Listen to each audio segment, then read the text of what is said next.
அதுக்கு வந்து நிறைய விஜய் அவர்கள் அடுத்த கட்ட அரசியல் நகர்வுக்கு போயிட்டு இருக்காரு இல்லையா, எங்கேயோ உட்கார்ந்துருக்காருன்னு எப்படி நீங்க சொல்றீங்க?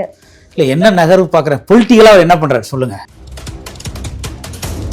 அதனால் விஜய்க்கு உண்மையிலே நல்ல அட்வைசர் இருந்தால் அதிமுக மாதிரி கூட்டணியில் சேர்ந்தார்னா அவருக்கு அரசியல் லாபம்.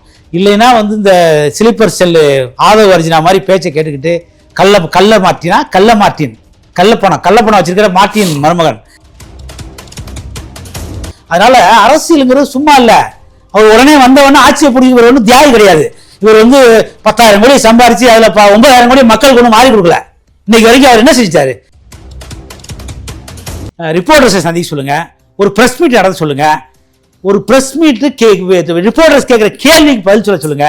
நாங்கள்லாம் அவர் அரசியல் வேணும் ஒத்துக்கிறோம். இன்னைக்கு வரைக்கும் அரசியல் கட்சி ஆரம்பிச்சு 2 வருஷத்துக்கு மேலே ஆக போகுது. 2ஆம் ஆண்டை கொண்டாடினாங்க. என்னைக்காவது மீடியா செஞ்சு எடப்பாடி எப்படி ஃபேஸ் பண்றாரு? எத்தனை கேள்வி கேட்டாலும் பதில் சொல்றாருல, வர சொல்லுங்க. சீமான் எப்படி ஃபேஸ் பண்றாரு? எத்தனை கேள்விகளும் பதில் சொல்றாருல, வர சொல்லுங்க. அவருடைய சொல் வந்து இந்த சொல்லை நம்பி நாசமாக போகிற பசங்க நிறைய இருக்கானுங்க. ஆனால் தப்பி தவறி அவர் முதலமைச்சராக வந்தாருன்னா நாடு தாங்குமாங்கிறது எனக்கு ஒரு சந்தேகம். குக்கு செய்தி நேயர்களுக்கு வணக்கம். நான் உங்க தீபிகா. இன்று நிகழ்ச்சியின் சிறப்பு விருந்தினர்கள் திமுகவின் மூத்த முன்னோடி முனைவர் காமாட்சி நாயுடு அவர்கள் மற்றும் அதிமுகவின் வழக்கறிஞர் பிரிவு துணை செயலாளர் செந்தில்வேல் அவர்கள். இருவருக்கும் வணக்கம் சார். வணக்கம். வணக்கம் சார். விஜய் அவர்கள் வந்து சொல்லியிருக்காரு 2026 டிஎம்கே வெஸ் டிவிகே 2த்துக்கும் தான் போட்டி அப்படின்னு அழுத்தம் திருத்தமா சொல்லியிருக்காரு. அப்ப அதிமுகவுடைய நிலைமை என்ன? அதாவது விஜய் வந்து கண்ணாடி கூண்டுலேருந்து கல்லறிஞ்சு பார்க்குறாரு. அரசியல் களத்தினுடைய தட்பவெப்பநிலை தெரியாமல் கனவுல கை கொர்றப்போனா கை செலவுக்கு ஆகாதுன்னு ஊரில் ஒரு பழமொழி சொல்லுவாங்க. அதனால் விஜயுடைய கனவும் கால்நீராக கூட தான் போகும். முதல்வர் பதவி ஒன்றும் வந்து மலர்க்க இடம் கிடையாது, அது முட்கள் நிறைந்த பதவி. அதில் நிறைய ஒர்க் அவுட் பண்ண ஒன்று இருக்குது. ஃபஸ்ட்டு தானியே அதிமுக சப்போர்ட் பண்ணீங்க, இப்போ வந்து விமர்சனம் பண்ணுறீங்க. அவர் தொடங்கிய இயக்கத்தை தமிழகம் முழுவதும் 68,000 பூத் இருக்குது. ஃபஸ்ட்டு பாக பொறுப்பாளர்கள் PLA 2 அமைச்சு இன்றைக்கு மிகப்பெரிய ஷார் பணி. யார் என்ன ஷார் பணி? அதாவது 21 வருஷம் கழித்து இப்போ தான் நடக்குது. அதனுடைய பணியை வந்து அதிமுக திமுக தேசிய கட்சிகள்லாம் இன்றைக்கி களத்தில் இறங்கி இன்றைக்கி இப்போ கூட நாங்கள்லாம் அந்த வேலையை பார்த்துட்டு வர்றோம். அதனால் எங்கேயோ உட்காந்துக்கிட்டு நான் முதலமைச்சர் பண்ணோம். நம்ம ஊர் கடையில் கிடைக்கிற கத்திரிக்காய் கிடையாது உடனே வாங்கி கொடுக்கறதுக்கு. ஆனால் முதலமைச்சருங்கிறது முட்கள் நிறைந்த பதவி. அதுக்கு வந்து நிறைய விஜய் அவர்கள் அடுத்த கட்ட அரசியல் நகர்வுக்கு போயிட்டு இருக்காரு இல்லையா, எங்கேயோ உட்கார்ந்துருக்காருன்னு எப்படி நீங்க சொல்றீங்க? இல்லை, என்ன நகர்வு பார்க்குறேன், பொலிட்டிக்கலாக அவர் என்ன பண்ணுறாரு சொல்லுங்கள். பொலிட்டிக்கலாக இப்போங்க டெய்லி தமிழ்நாட்டில் கொள்ளை நடக்குது, எங்கே பார்த்தாலும் மாடுற. பார்த்தீங்கன்னா இளையாங்குடி பக்கத்தில் ஜாதி கலவரம், 2 சமுதாயங்களுக்கிடையே. அந்த பக்கம் தாயமங்கலம்னு ஊர் பக்கத்தில் கண்டமங்கலம். அதாவது பார்க்கிங் கேட்குறான், உடனே தட்டி கேட்டதுக்கு அவனை வெட்டி கொண்டுறானுங்க. காரைக்குடியில் ஒரு பெண்ணை வந்து ரியல் எஸ்டேட் பார்க்க போயிருக்கு, அங்கே 3 பேர் சேர்ந்து வெட்டி கார் கதவை அடித்து நச்சு கொண்டு நகையை திருடிட்டு போயிடுறான். திருவண்ணூர் மாவட்டம் நரிக்குடி பக்கத்தில் திருச்சுழி பக்கத்தில் ஒரு விவசாயி வாக்கியாத்தகாரில் வெட்டி கொண்டுறான். இப்படி தமிழ்நாட்டில் தினமும் சட்ட ஒழுங்கு செயலிழந்து போயிருக்கு. சட்ட ஒழுங்கு வந்து சரியில்லை. இல்ல நான் சொல்லிடுறேன், இதுக்கு விஜய்க்கு என்னைக்காவது அறிக்கை விட்டுக்காரா? இருங்க சார், நான் சொல்றது யதார்த்தம், எந்த தப்பா சொல்லல. ஒரு நிமிஷம். என்னன்னா இப்ப இவர் சொன்னார் பாருங்க, இதெல்லாம் இவர் மாவட்டத்தில் நடந்த நிகழ்ச்சி, இவரு சொந்த மாவட்டத்துல நடந்த நிகழ்ச்சி. சரி, இந்த மாதிரி தமிழ்நாடு முழுவதும் இல்ல நான் சொல்றது எனக்கு தெரிஞ்ச செய்திகளை சொல்றேன். தமிழ்நாடு முழுவதும் டெய்லி சட்ட ஒழுங்கு பிரச்சனை. கோயம்புத்தூர்ல பெண் கடத்தல், கோயம்புத்தூர்ல வந்து ஒரு பெண்ணை வந்து 3 பேர் சேர்ந்து ரேப் பண்ணிருக்காங்க. மிகப்பெரிய அநியாயம் தமிழ்நாடுக்குள்ள நடந்துகிட்டு இருக்கு. எங்க பார்த்தாலும் இதையெல்லாம் கண்டிச்சு விஜய் அறிக்கை விடுறாரா? இதுக்கெல்லாம் விஜய் கட்சி களத்துல வந்து போராடுதா?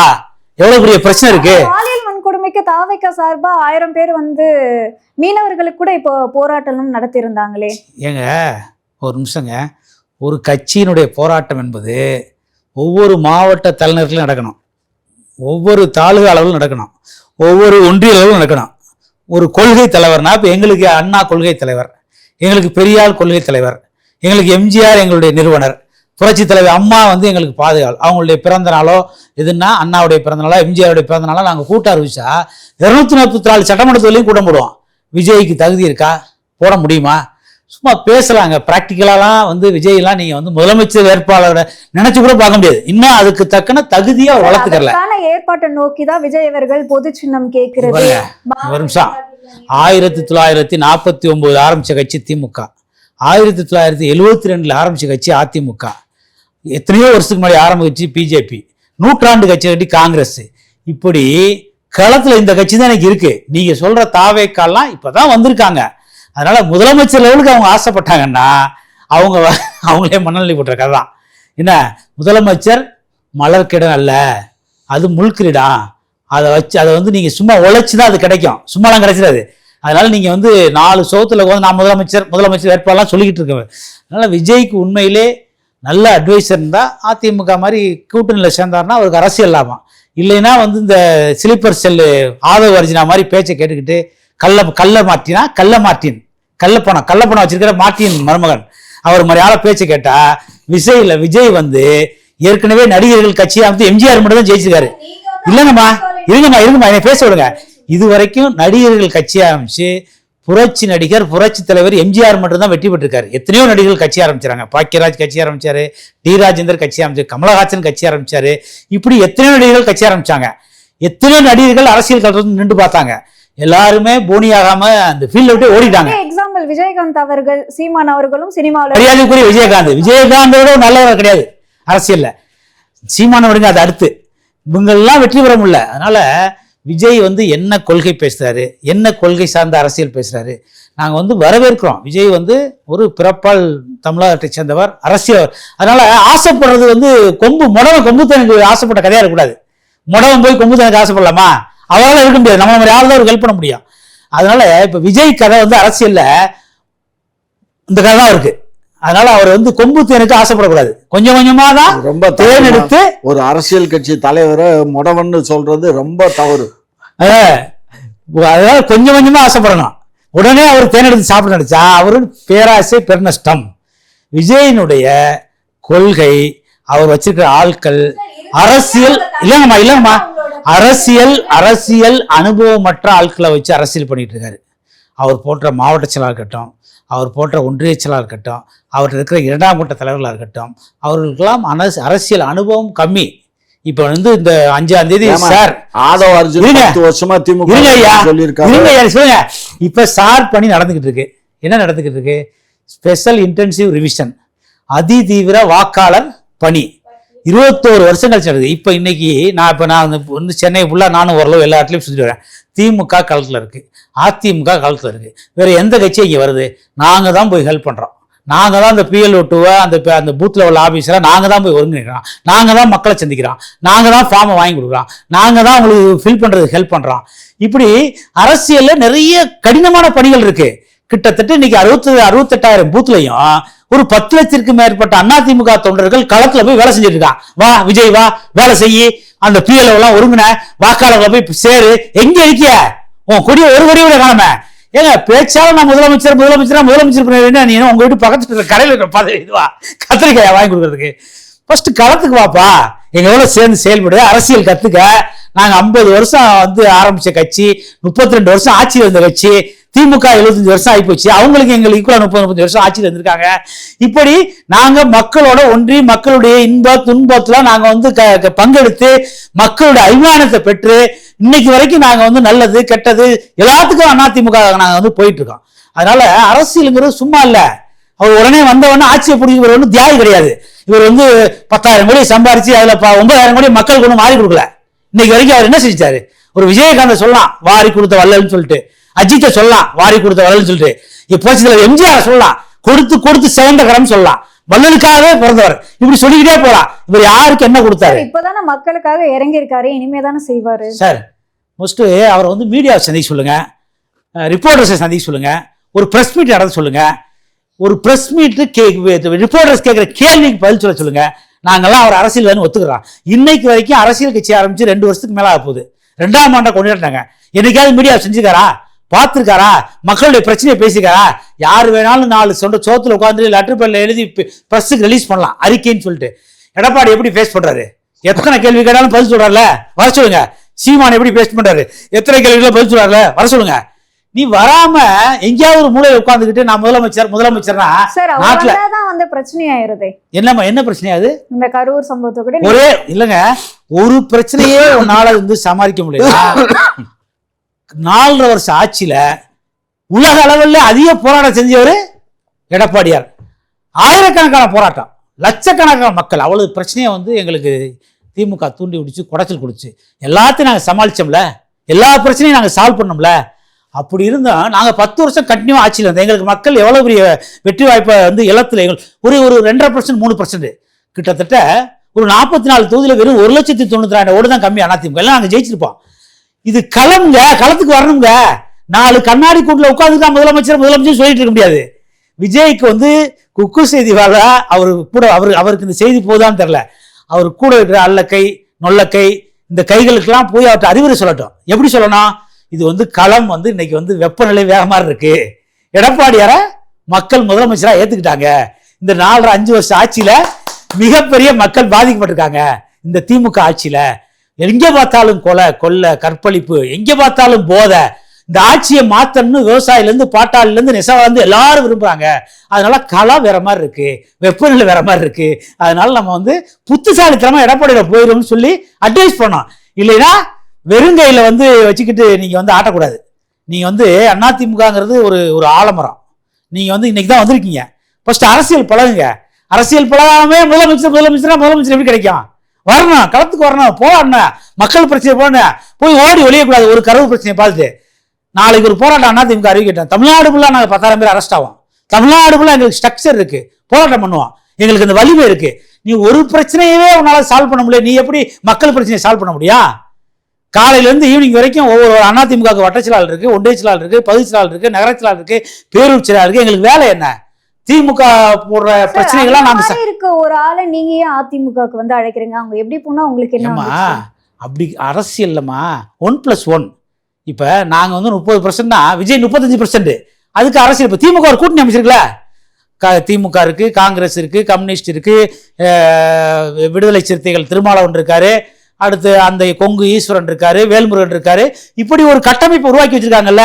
அப்ப எங்களுக்கு ஒரு கட்டமைப்பு தேவை. இப்ப நாங்க ஆல்ரெடி பிஜேபி கூட்டணியில் இருக்கோம்.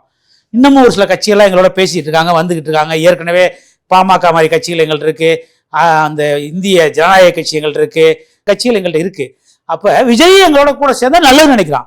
இன்னைக்கு உள்ள யங்ஸ்டர்கள்ட்ட, லேடிஸ்ட அந்த படத்தை பார்த்து டான்ஸை பார்த்து ஒரு ஈர்ப்பு இருக்கு. அதுக்காக வெற்றி பெற்று முதலமைச்சர்களுக்கு அவர்கிட்ட வந்து செல்வாக்கு கிடையாது. ஒரு குறிப்பிட்ட சதவீதம் ஓட்டு வச்சிருக்காரு சீமான் மாதிரி. அதை வந்து நாங்க வாக்கா அறுவடை பண்றதுதான் பார்ப்போம், எங்களுக்கு பிளஸ் தான் பார்ப்போம். அதனால கூப்பிடுறது இருக்கு. அதனாலதான் நாங்க வந்து எதையும் எதிர்பார்த்து பண்ணல. ஒரு நல்ல மனநிலையில, நல்ல சிந்தனையில, ஒரு கரூர்ல ஒரு துயர சம்பவம் நடந்தவனே நாங்க வந்து களத்துக்கு போனோம், உதவி பண்ணோம். விஜயை வந்து விமர்சனம் பண்ணும்போது ஆளுங்கட்சி விமர்சனம் நாங்க விஜயை வந்து நாங்க விமர்சனம் பண்ணல, எல்லாரும் ஏற்கனவே இந்த மாதிரி ஒரு சூழல்ல வந்து எந்த மனிதனும் விமர்சனம் பண்ண முடியாதுன்னு பெருந்தன்மையா எங்க தலைவர் நடந்தாரு.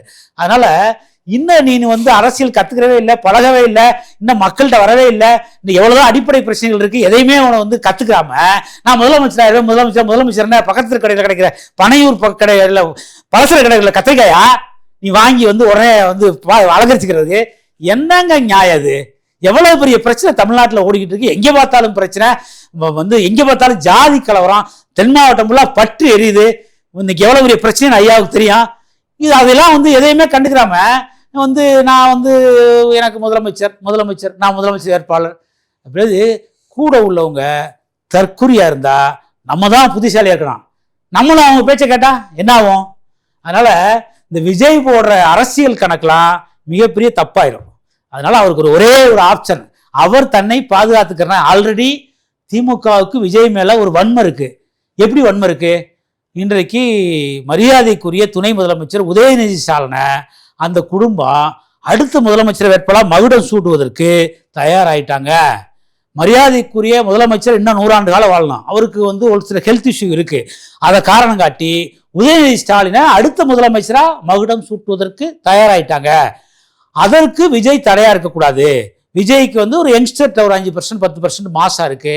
அதனால ஃபியூச்சர்ல அவங்க உதயநிதிக்கு ஒரு போட்டி யங்ஸ்டர் வளரக்கூடாதுன்னு ஒரு வன்மை இருக்கு. அப்ப அந்த வன்மை வந்து அவங்க மேல திரும்பத்தான் செய்யும்.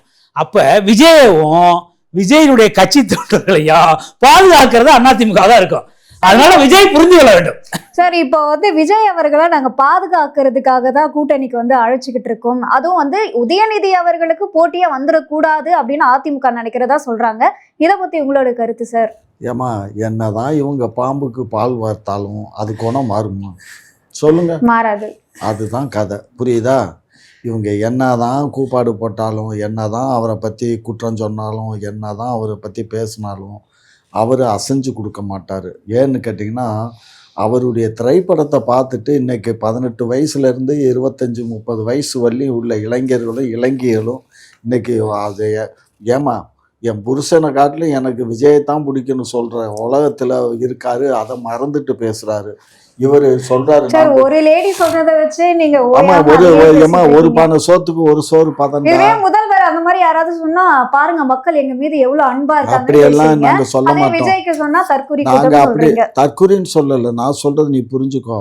அந்த மாதிரி பெண்கள் இருக்காங்க, அவங்க எல்லாம் வாக்களிப்பாங்கன்னு சொல்ல வர்றேன். நீ உருட்டாவா பேசாத. நான் உருட்டல சார், திமுக தான் உருட்டிட்டு. நாங்க ஒன்றும் உருட்டல.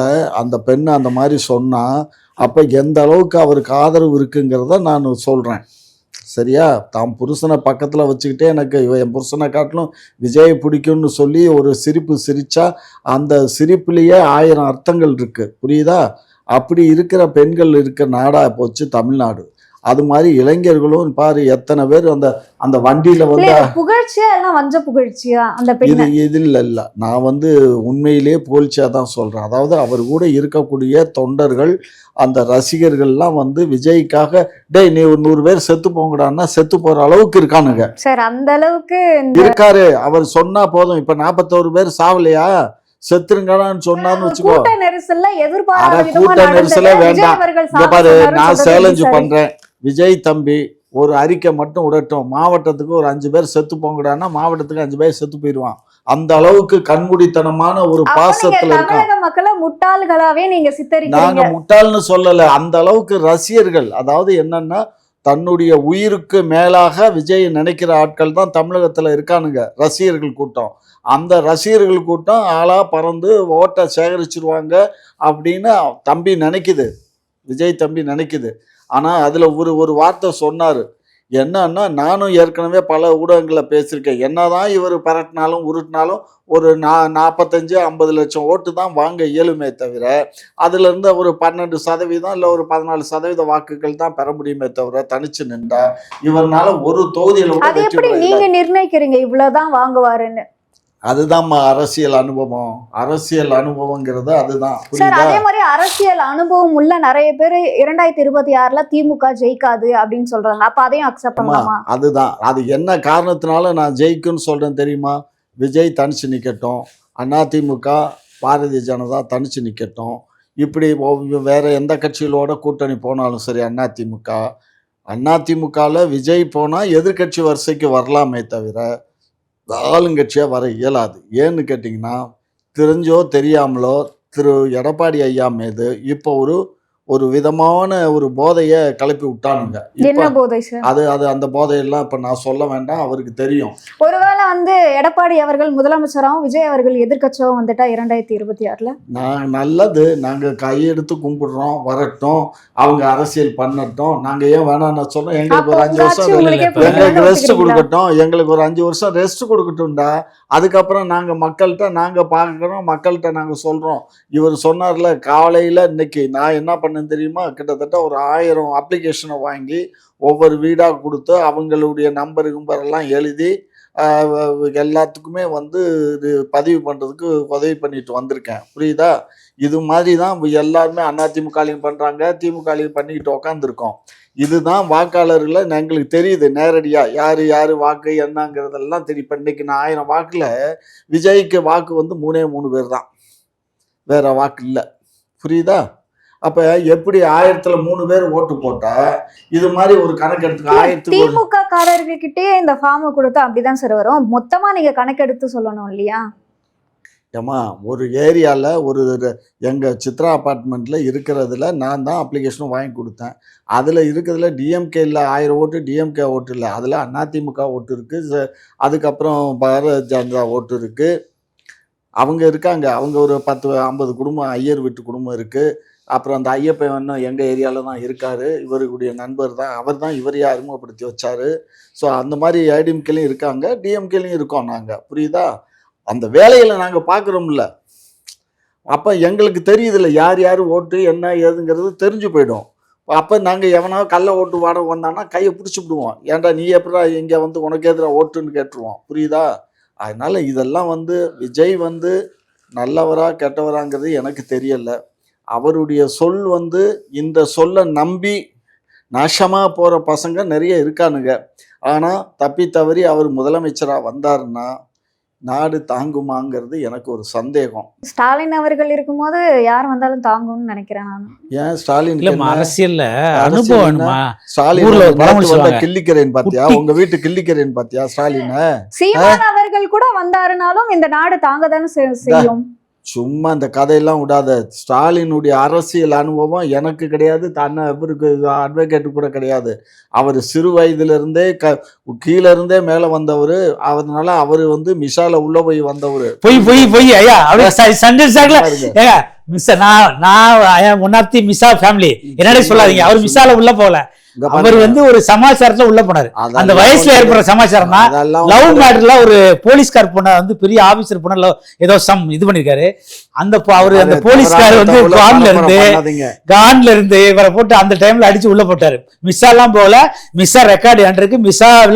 மிஸ்ஸாவுடைய அந்த கைது செய்திருப்பட்டுல மரியாதைக்குரிய மு.க. ஸ்டாலின் முதலமைச்சர் பேரே கிடையாது. தவறான தகவல். இப்படி நீங்க இடைச்சொல் பண்றீங்க. நீங்க தப்பாவே நீங்க பேசுறீங்க. இவங்க சிட்டி பாபு இவரை அடிக்க வந்ததை மறைச்சதுனாலே அவர் அடிச்சு கொண்டு. அது மேபி அந்த டைம்ல ஜெயில இருந்திருக்காரு. மிஸ்ஸால கிடையாது, மிஸ்ஸால கிடையாது சார். நீங்க என்ன வேணாலும் பேசுங்க சார், உங்க வாயாச்சு உங்க இதாச்சு நீங்க பேசுங்க. ஆகையினால என்னுடைய தந்தை வந்து அரெஸ்ட் ஆயிருக்காரு. ஏன்டா அந்த பட்டியலே இருக்கு, தமிழ்நாடுக்குள்ள யாராவது அரெஸ்ட் ஆனு பட்டியல வச்சு. நீங்க மு.க. ஸ்டாலின் பேர் கிடையாது. அந்த டைம்ல இவர் வந்து வேற ஒரு பெண் லவ் பண்ண மேட்டர்ல இல்ல ஏதோ ஒண்ணுல அவளை வந்து அரெஸ்ட் பண்ணியிருந்தாங்க, உள்ள இருந்தாரு. இதுதான் உண்மை. நீங்க என்ன வேணாலும் கதை கொடுங்க. ஏன்னா அவர் வந்து மேயரா வந்தாரு, அதெல்லாம் இருந்தாரு.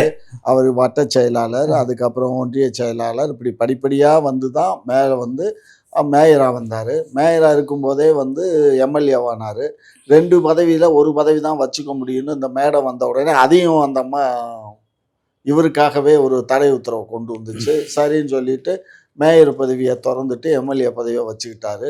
அதுக்கப்புறம் துணை முதலமைச்சராக வந்தார். சரிங்களா? எல்லாம் படிப்படியாக தான் வந்திருக்கோமே தவிர அதே இப்போ எடப்பாடி படிப்படியா வந்தாரு. நாங்க எனக்கே சொல்லியிருக்கோமா, உடனே வந்தாரு நம்ம விஜய் மாதிரி சொல்றோமா? அவர் வந்து கருணாநிதி, மரியாதைக்குரிய கருணாநிதி மகன். கருணாநிதி வந்து இந்திய எதிர்ப்பு போராட்டம் பண்ணாரு, காங்கிரஸ் எதிர்த்து அரசியல் பண்ணாரு, காங்கிரஸால பாதிக்கப்பட்டாரு, காங்கிரஸ் எதிர்த்து அரசியல் பண்ணாரு. அந்த வழியில தான் வந்தாரு. கிட்டத்தட்ட அவரும் ஒரு 30-40 வருஷம் 50 வருஷம் அரசியல் பண்ணி தான் வந்திருக்காரு. ஆனா மிசாவுக்கு அவருக்கு சம்பந்தம் கிடையாது. மிசால அவர் உள்ள போகல. தவறான தகவலை நம்ம குக்கு மீடியா வழியா நம்ம வந்து பதிவு பண்ணக்கூடாது. அதனால எடப்பாடியும் வந்து சாதாரணமா வரல. அவரும் ஒரு கிளைக்கழக செயலாளராக இருந்து ஒரு வட்ட செயலாளர், அதுக்கப்புறம் ஒரு மாவட்ட செயலாளர், ஒரு எம்எல்ஏ, ஒரு எம்பி, எம்எல்ஏ, இந்த மாதிரி பொறுப்புகள்லாம் வைத்து ஜெயலலிதா கிட்ட ஒரு நல்ல குட் புக்ஸில் இருந்ததுனால அந்த பணங்கள் வசூல் பண்ணுற பணங்கள்லாம் நீயே வச்சுக்கையான்னு சொன்னதுனால அவரே அந்த பணங்கள்லாம் வசூல் பண்ணி வச்சு கணக்கு வழக்கெல்லாம் கொடுத்துக்கிட்டு இருந்தார். திடீர்னு அந்த அம்மா மண்டையை போட்டதுனால அந்த பணத்தை பூரா பதுக்கிட்டாரு. இன்னைக்கு அவர்கிட்ட பல லட்சம் கோடி இருக்கு. குக்கு செய்தி நேயர்களுக்கு மிக்க நன்றி. கிட்டத்தட்ட 60,000 சப்ஸ்கிரைபர் தாண்டி போயிட்டு இருக்கும். இதே போல தொடர்ந்து உங்களுடைய ஆதரவை அளிக்கவும். அது மட்டும் இல்லாமல் லைக் பண்ணுங்க, ஷேர் பண்ணுங்க, சப்ஸ்கிரைப் பண்ணுங்க.